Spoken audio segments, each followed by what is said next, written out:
Well, my reaction, especially with the Arizona law, was, oh, not this again, because the history of this push for deportation is cyclical and happens about every 20 years since the Great Depression, whenever the United States faces an economic crisis or tension of some kind.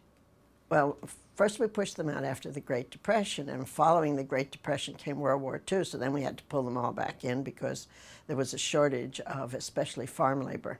So we pulled them all back in again. Then in the 50s, mid-50s, we started pushing them back out again because we had a lot of people coming back from the war to go back to their farms to take care of that labor themselves. Then we pulled them back in again in the 60s and 70s as work expanded. And then in the 80s was the last great push under President Reagan when he mounted Operation Jobs. And then it's always the same language. They're taking American jobs, or they're contributing to the crime rate, or they're responsible for the drug trade, as if we didn't have, a market for it on this side of the border. And so but with Operation Jobs, I was at the LA Times then, and we followed this rather closely. So they came in, they swept all the little sweatshops, pushed all this labor out of the country, and waited for Americans to come take those jobs.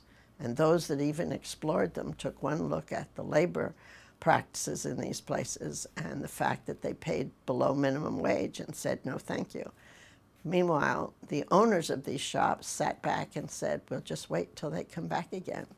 One man even said, I know my foreman Miguel will find a way back, and Miguel did, and those jobs were filled again. So it's cyclical. They come in.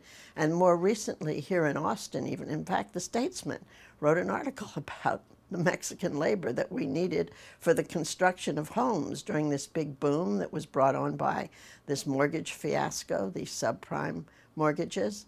They had so many homes to build, so they could sell them that way, that they pulled in Mexican labor to do it.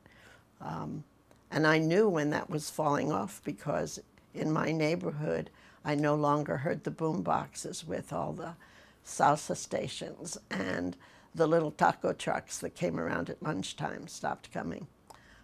So we're in a push period now, and we're talking about the fact that we need these jobs for Americans, but Americans won't do the kind of work that these people are willing to do, or the abuse that these people are willing to take in order to earn money.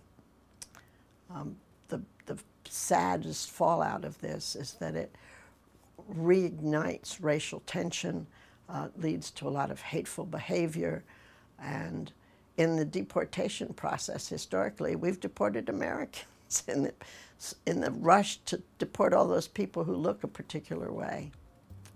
And that's what's going to happen in Arizona, too.